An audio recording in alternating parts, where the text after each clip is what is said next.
Habang lumalangoy noon ang dalawa papadaong na sa bato dahil nga sa tumilapon sila sa dagat nang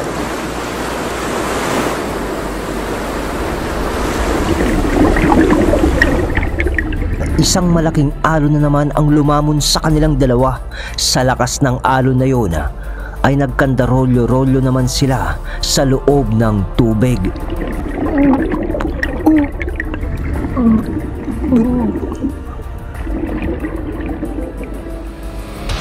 Mga kabagis, umpisahan ng pagganahe ng ating mga imahinasyon sa paki ng subscribe button. Salamat! Samantala, habang nag-iinsayo na nga nun sina Bagwis at Dakila sa paggabay ng maharlikang engkanto, kasalukuyan naman na noon na di magkanda-ugaga ang mga tao sa baryo nila Arian at Luna dahil sa ipinamalitan na rin nila na may mga lalang na nagtatangkang sakupin ang kanilang baryo. Naniniwala naman ang mga tao dito sapagkat nabalitaan na rin nila na ang isang malapit na sityo sa kanilang baryo ay sinalakay ng mga nilalang sa dilim o ng mga aswang sa pamumuno ni Baltog at Balingit, na siya namang sa mga oras na ito ay hinahadlangan naman ni Mapulon. Samantala,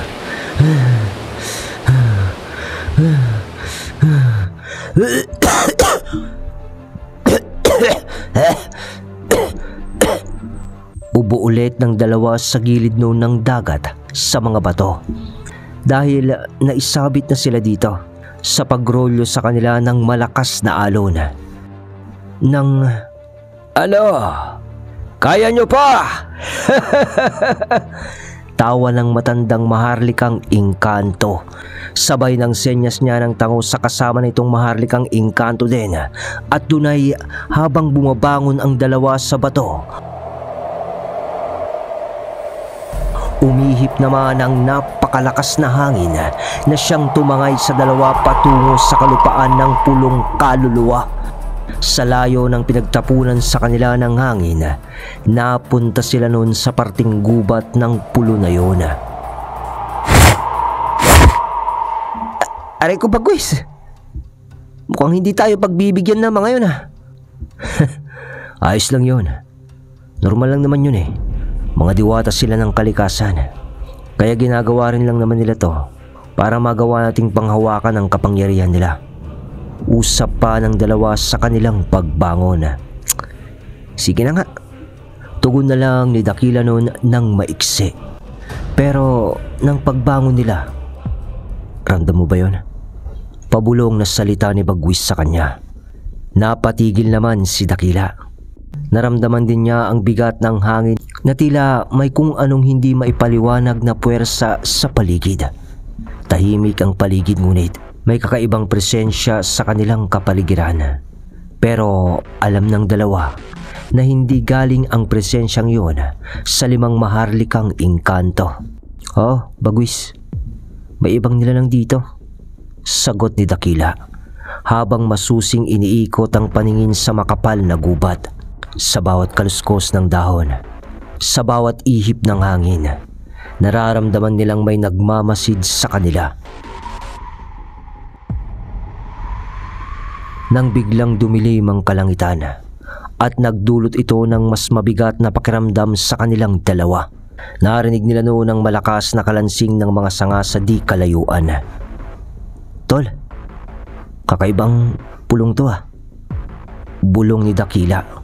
Oo, nababagay lang sa ngalan nito. Usap nila habang dahan-dahan nilang inaabot ang puluhan ng kanilang mga tabak. Nang mahawakan ng dalawa ang puluhan ng kanilang mga tabak, sabay hugot din nila noon ng dahan-dahan kasi kakaiba ang nararamdaman nila sa paligid. Para bang kanina pang may nag-aambang panganib sa kanila, ngunit di naman nila matukoy kung ano ito. Dahil kung aswang sana, ay mararamdaman na nila iyon agad-agad. Pero di alam ng dalawa na sadya talaga silang itinapon doon ng maharlikang engkantong hangin para subukin ang kanilang pakiramdam. Ang kaharap ng dalawa ay ang mga lalang na tinatawag nilang Dilemara, isa sa mga uri ng engkanto na namamahay sa kagubatang iyon ng pulong kaluluwa. Ang Dilemara ay isang uri ng engkanto na nagtatagos sa dilim at gumagamit ng mga anino upang linlangin ang mga tao. At kaya niyang ipakita sa mga ito na parang buhay ang mga aninong ito bilang kalaban. Kadalasan ay pagtakbo ang ginagawa ng mga tao pag nakikita ang mga aninong gamit ng mga Dilemara. Ngunit sa kaso ng iba, na kagaya ni Bagwis at Dakila na matatapang, ay nilalabanan nila ito. Ang kaso nga lang, hindi mo yun matatalo hanggat di mo nasusukol ang Dilemara na kamukhang kamukha din ng mga anino na iyong makakalaban. Kaya nga't sa pagdilim ng kalangitan, sa pagkakahawak ng dalawa sa kanilang tabak. Ano to? Mga itim na nilalang? Sambit ni Dakila. Hindi kaya kagaya to ng mga nakalaban nating lumabas sa katawan ni Baltog at Balingit? Komento naman ni Bagwis. Nang biglang kumilos noon si Dakila nang walang sabi-sabi, na nakaamba ang kanyang tabak sa isang anino na talagang para ring solidong tao ang hugis. Ngunit sa pagdampi ng kanyang tabak, dumaan lang sa katawan ng nilalang ang pagtaga ng tabak ni Dakila. At para lang yung nahawi na usok sa puwersa ng pagkakataga ni Dakila. Dakila! Atras ka! Agad na salita ni Bagwis. Tumalon naman agad noon si Dakila nang makita niyang isang solidong parang sunog na kamay na may mahahabang kuko ang malapit ng dumakma sa kanyang katawan na galing din sa katawan ng isa pang anino na bigla ding lumitaw sa tagiliran niya. At nang nakaatras na si Dakila, sa pagkakakita ng dalawa ay dumami naman na ang mga anino malapit sa kanilang harapan. Peste, hindi uubrang pisikal na atake sa mga ito. Bigkas ni Bagwis, sabay nagtanguan sila noon ni Dakila at sukbet ng kanilang mga tabak sa kaluban.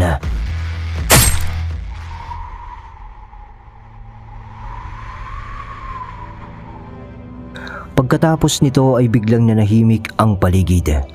Ngunit ang mga itim na lalang ay nanatili pa rin sa kanilang harapan.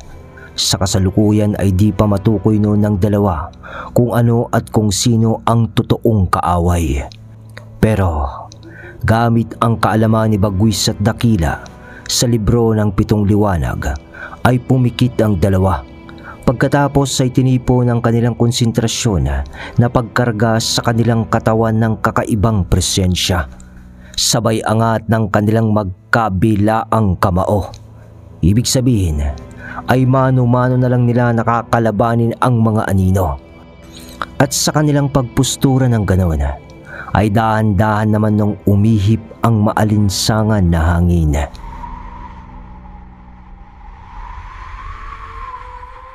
Sa pakiramdam noon ni Bagwis, sa vibrasyon ng hangin sa paligid, alam niyang lumalapit na ang mga anino sa kanila ni Dakila. Ganon din naman si Dakila sa kanyang pagramdam sa paligid na parang tahimik na anyong tubig, ay nararamdaman din niya ang daloy ng kilos ng mga kalaban. Hanggang sa suntok ni Bagwis sa isang anino na lumapit mismo sa kanyang harapan, at sa pagkakataong ito ay bumaliktad ang anino na tinamaan ng suntok ni Bagwis. Pati yung sumunggab kay Dakila na tinamaan niya sa dibdib ay halos nanalsik din ito. Pero nagsimula naman ng dumugin ang dalawa ng mga anino, kaya naman sapak ni Dakila. Tadyak naman ni Bagwis sa isa doon. Siko ulit ni Dakila, sapak ni Bagwis. Sa bawat pagkilos ng dalawa ay agad na bumabaliktad ang kanilang mga kalaban, na parang mas epektibo ang ginagawa nilang yun kaysa sa paggamit ng kanilang mga armas. Nagtagal ang pagkikipagsuntukan ng mga yun sa mga aninong lalang habang nakapikit sila na nakikipaglaban, hanggang sa Dakila! Tol! Usap ng dalawa, sabay dakma nila sa isang anino. Nahawakan nila ang isa dito. Sabay mulat nila ng kanilang mga mata ng sabay. At doon ay tumambad sa kanila ang katawan ng parang naaagnas na lalang na may mahahabang kamay. At yun nga ay ang Dilimara. Kala mo siguro makakalusot ka sa amin? Uwi ka ni Bagwis na nakahawak noon sa batok ng Dilimara ng mahigpit. Kasabay ng mabilis na hugot ni Dakila ng kanyang tabak at baon sa katawan ng Dilimara. At pagkahugot ni Dakila sa kanyang tabak, sabay bitaw ni Bagwis sa batok nito at pagtaob ng lalang sa lupa ay naging napakaraming alupihan na lamang ang buong katawan noon. Pagkatapos ay bigla na lamang nagsikalat ang maraming anino sa paligid na nagliliparan na.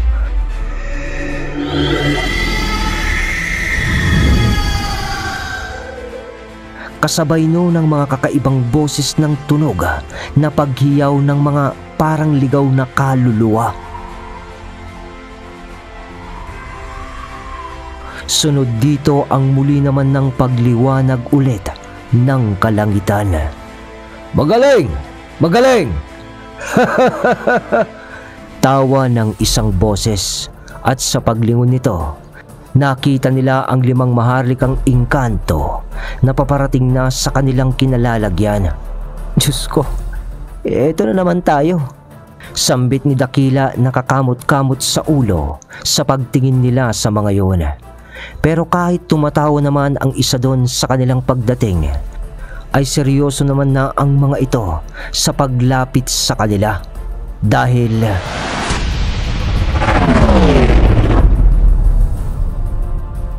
samantala, dumako naman tayo sa sitwasyon ni Baltog at Balingit. Dahil sa labanan ay bigla naman nang nawala nun si Mapulon. Di naman yun tinalo ni Baltog at Balingit. Pero wala naman nang pakialam doon ng dalawa kung natakot man ito o may rason kung bakit niya inabandona ang labanan. Dahil mas maganda pa nga yun eh. Dahil may isasagawa na ni Baltog at Balingit ang kanilang nais na walang hahadlang. Habang hindi nga rin nila alam kung nasaan ang dalawa nilang tunay na katunggali, si Bagwis at Dakila. Pero datapot man na gano'n, wala ring pakialam ang dalawa dito. Kumpiyansa ang dalawang ito na balikan ng mga taong nagpabago ng kanilang paniniwala dahil sa karahasan na siyang nagtulak sa kanila para baliktarin ang kanilang mithiin sa kanila lamang pansariling kapakanan.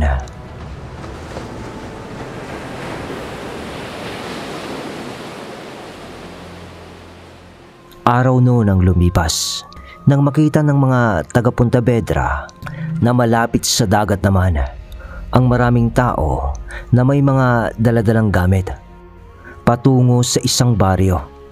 At itong baryo na to ay ang baryo naman ni Bagwis at Dakila. Ang mga taong ito ay sina Arian at Luna, nakasama ang buo nilang mga kababaryo. Sila kasi noon ang nanguna sa paglikas ng mga kababaryo nila. At sa pag-uusap nila noon, bago umalis si Bagwis at Dakila, itinuro ni Bagwis at Dakila ang daan na kanilang babagtasin upang marating nga nila ang dalampasigan kung saan nagmula ang kanilang mga nobyo. Sinabi yun ng dalawa dahil sa mga kaganapan na ganito. Alam nilang habang wala kasi sila ay hindi pa rin nila masisigurado ang kaligtasan ng dalawang babae. Kaya nga't nang makita yun ng mga taga roon, para silang nakakita ng artista. Ngayon lang kasi sila nakakita ng ganong karaming tao na bibisita sa kanilang baryo. At nataon pa na sa mga araw na yon ay kapistahan nila. At nang magkalapit-lapit na nga ang mga tao, kasama ang mga taga roon na nasa labas, na ang ilan ay papadaong pangalang sa dalampasigan galing sa pangingisda. Nagsalita agad si Arian at Luna at nagpakilala. Ayon sa bilin ni Bagwis kasi at Dakila, nagulat ang lahat nang sinambit nila na mga nobya sila ni Bagwis at Dakila. Ano? Ano? Aba, mga ineng, hindi ba kayo nagdidiliryo? Dahil lang siguro sa gutom yan. Sa haba ng inyong nilakad. Anak ko si Dakila. Napakamalas mo naman kung yung malansang anak ko ang mapapangasawa mo. Salita pa ng isang babae na ina pala ni Dakila. Ang gaganda niyong babae. Baka naman ginayuma lang naman kayo ni Bagwis at Dakila. Dagdag pa nito. Pinabulaanan naman ng dalawa ang mga hula-hula ng mga taga roon kung bakit nila pinatulan sina Bagwis at Dakila. At ipinaliwanag nga nila na kusa nilang minahal ang mga ito at hindi sila pinilit.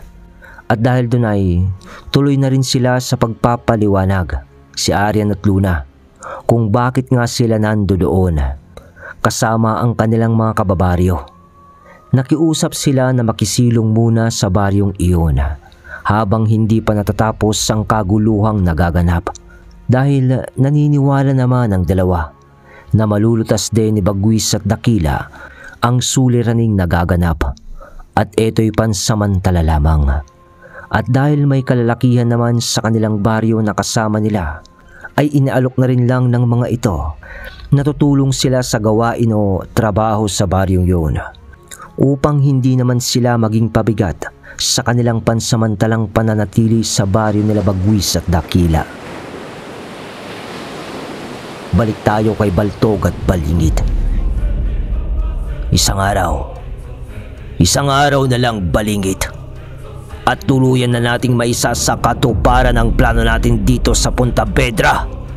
Wika ni Baltog. Napatingin na lang naman noon si Balingit sa di kalayuan.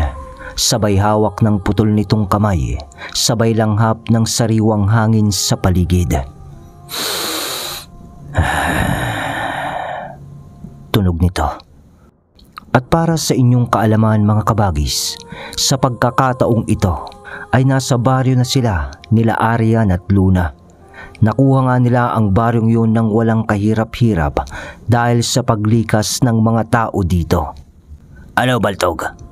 Nananabik ka na bang muling makita ang pinanggalingan nating baryo?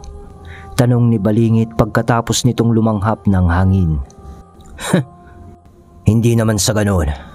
Nananabik lang ako upang ipakita sa mga tao doon kung ano ang tunay na hustisya. Ganun ba? Naiisip ko lang, yung dalawang kaparehas natin, baka maging sagabal sila. Nakita mo naman kung ano ang mga kakayahan nila.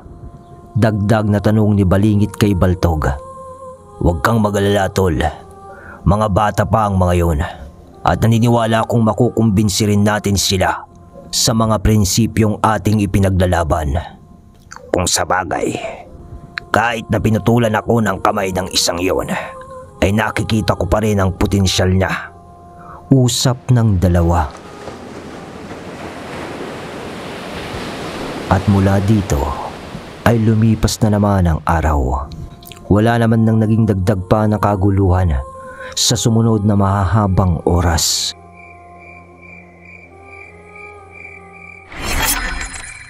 Hanggang sa dumating na naman si Ezekiel sa bahay nila Dakila mismo, kung saan pinatuloy ng nanay ni Dakila ang dalawang dalaga at nagbigay ito ng babala na may magaganap na digmaan sa gabi na mismo na yun.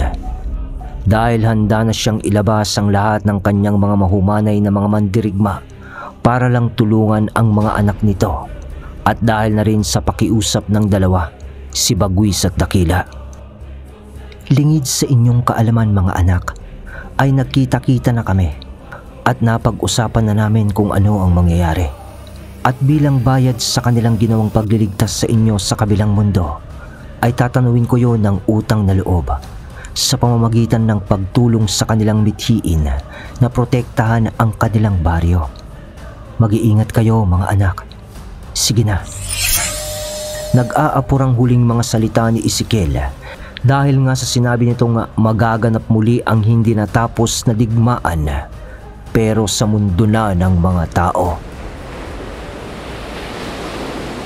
Samantala, Sa dako paraon, lingid sa kaalaman ng mga taga Puntavedra na nasa parting malapit na ng dagat na kumikilos na sina Baltog at Balingid at nasa kagubatan na sila kung saan ang daan papuntang dagat.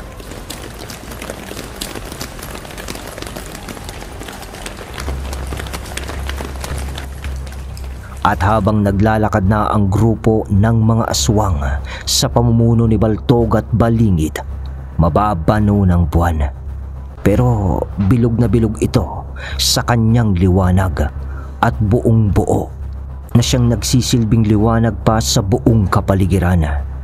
Nang biglang habang naglalakad sina Baltog, napataas ito ng kanyang kamay sa parte ng gubat kung saan medyo hindi kasukalan dahil mangilan-ngilan na puno lang ng nyog ang nakatubo dito para yung pagsenyas ng pagtigil dahil tumigil ang hukbo nila ni Balingid.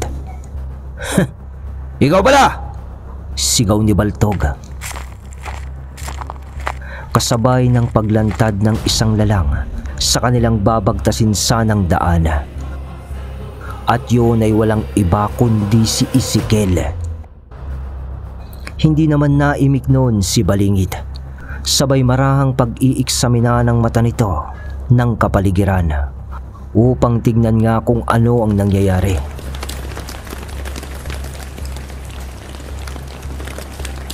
"Mga engkantong di baluti," sabi nito ng bahagya lamang kay Baltog na katabi niya. At doon na nga ay unti-unti na ring lumabas ang maraming mandirigmang mahumanay.